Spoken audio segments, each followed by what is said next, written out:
All right, so we're not even a week from the transfer portal opening, and yet it seems like it's absolutely bananas for Oklahoma fans as you've seen a lot of your roster key guys that a lot of people know the names to enter the transfer portal. Now, whether they've made a difference or not, all of a sudden Oklahoma fans feel like this is the end of the world, but the staff's out there doing their thing, working in silence, trying to get a new roster put together for next year that can compete at the highest level. Well, today we got to talk about some of the guys that potentially are going to be on campus here soon for Oklahoma.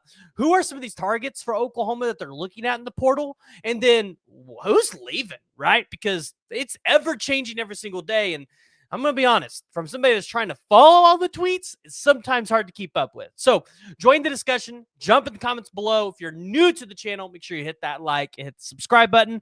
We're going to try to talk about as much transfer portal and recruiting news as we can this offseason. So, and we're also about to talk some basketball too, because Oklahoma's got a big game this weekend. But we'll keep it football for now. All right. All right. So I want to take a look at who's leaving the program first, and then we're going to get into some visitors that are coming on campus for Oklahoma and the recruiting on the transfer portal trail, because that's intriguing. But you kind of look at who's leaving, some guys that have recently entered their name. For some of you, this might be shocking. For some, it's not, because you might have already seen it, right? So Brennan Thompson, wide receiver, he's gotten a lot of playing time this year. Brandon Zerbrug, remember this was the 24 quarterback commit, along with Michael Hawkins in that 24 class. He's transferring out. Desan McCullough is transferring out. We saw the notification from Andrell Anthony. Josh Faneuil, if you guys remember, he stepped away from the program during the middle of the season. Jalil Farouk, Joshua Bates. This one probably shocked most people. J.J. Hester, right? Who knew J.J. Hester still had availability? Because I didn't. Makari Vickers, Chapman McCown, Kanai Walker, Jaden Rowe, Garion Hatchett, Eric McCarty, Bauer Sharp, Emeka Megwa, Caleb Hicks, Nick Anderson, Jackson Arnold, and Jaquez Petaway. Obviously, before we get into some of these transfers that are coming in Oklahoma, it's just important. I'm going to keep reiterating this. It's important to understand the facts, right? Oklahoma has to get their roster size from 125 kids down to 105, right? There are going to be kids that have to be processed out because maybe they don't have a spot anymore. Maybe they just can't compete with the guys that Oklahoma are going to bring in, and the staff's going to do everything they can to help guys find a spot and a place to go. So we also need to understand this. I don't want to see any more comments or anything about guys sat out to protect their NIL money, and that because they knew they were going to transfer early in the season. I understand Oklahoma had a lot of injuries, but we're done with that conversation. I don't care what insiders are telling you that, what people are saying on Twitter. It's just not true. And these players will tell you that. There were legitimate injuries that sidelined a lot of these players. And it's not fair for fans to go out there and accuse these players of not wanting to go out there and compete. Like, some of these guys had legitimate injuries and got re-injured and could not play. So that conversation needs to stop, because it's just not true. And it's spreading false information, and it hurts the players. All right. Now to get onto this. Time to look at some guys that are potentially visiting Oklahoma. And this one's intriguing. Defensive tackle, David Blay. Max Olson, ESPN. First person I've seen to report this. From Louisiana Tech. That's where this guy's from. He's going to be visiting Illinois, Penn State this weekend. And he's also planning a visit to USC in Oklahoma. So what has David Blay done, right? What is Oklahoma potentially getting in this guy, now that he's going to be potentially visiting Oklahoma? Well, this is a guy that had 45 total tackles, 16 solos, 6 sacks at Louisiana Tech. And I go, okay, well, it's Louisiana Tech. Who'd he play? Well, they had to play NC State, right?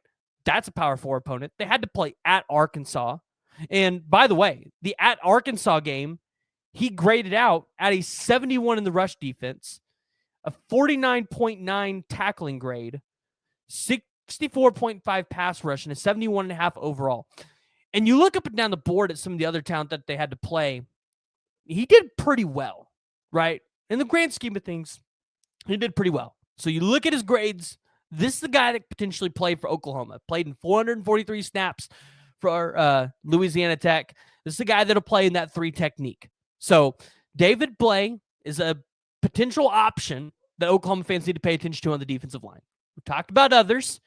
You're not seeing Gabriel Brownlow-Dindy, I think, coming to Norman. Sounds like that smoke's starting to die a little bit. But again, the staff is operating in silence. So maybe things are happening that we just aren't aware of. So don't be shocked if you see something fall down that maybe wasn't being reported by anybody. Now, taking a look at the offensive side of the ball, this is where I think a lot of Oklahoma fans are ready to find out, all right, what's Oklahoma doing? You saw Wayshawn Parker enter the transfer portal, 6 foot, 199-pound freshman, originally from Washington State, had a really good season under Ben Arbuckle out there, 735 yards on 137 carries, only 4 touchdowns, but caught 11 passes for 108 yards and 1 touchdown in the receiving game. You saw him announce an offer on his Instagram. Now, whether this is a take for Oklahoma because, we need to find out if they have room at running back, right? This is, I think, still something we need to see if Oklahoma is going to go out there and pursue guys. If they do, this is obviously a really good take. I know a lot of Oklahoma fans would really like this one. So keep your eye on Wayshawn Parker. He did announce he had an offer. We have not been able to confirm that, though. Now, we talked about this kid the other day. It's obviously the most interesting, Reggie Virgil. I've heard that a visit is potentially going to happen here. Obviously, I think a lot of people saw he's friends with Jaden Gibson, right? I think we all saw that tweet when he got the offer.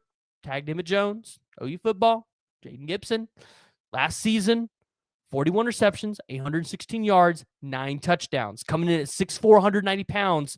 Everybody asks, well, how do you replace Nick Anderson? This is a good start. Very similar production to what Nick Anderson did that one year for Oklahoma in 2023. So keep your eyes on Reggie Virgil. I think this is one that could go in Oklahoma's favor if they push hard enough. Now, there's been an interesting offensive lineman that's kind of been in the portal for a minute that I didn't know if Oklahoma was really going to pursue that hard, but Oklahoma's got a visit here, December 14th to the 15th. And that's going to be Derek Simmons.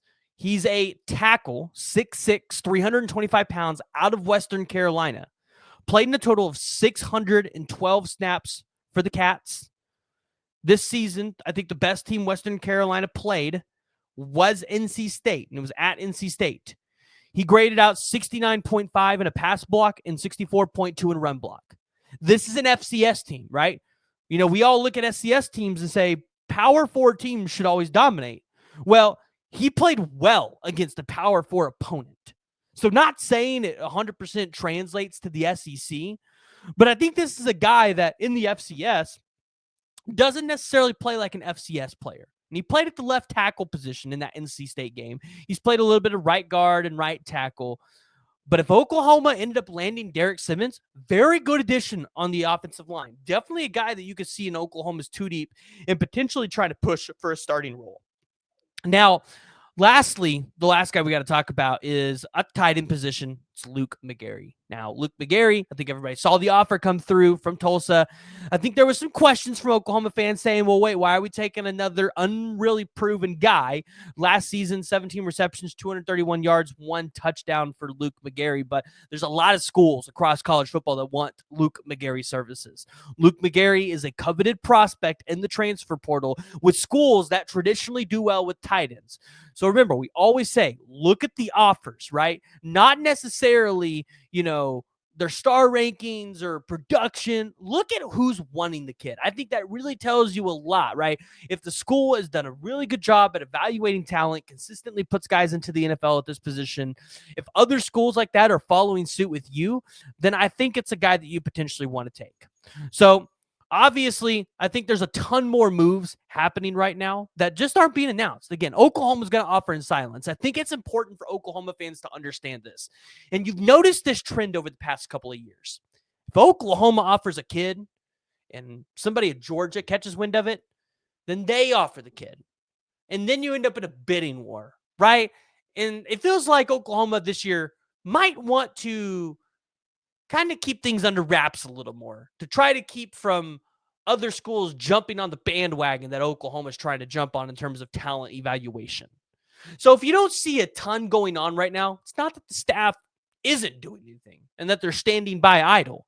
It's maybe the staff doesn't want everything to get out too quickly. So just keep that in mind. But if you guys are new to the channel, you guys have not already, make sure you guys join the discussion, jump in the comments below, hit that like, and hit that subscribe button.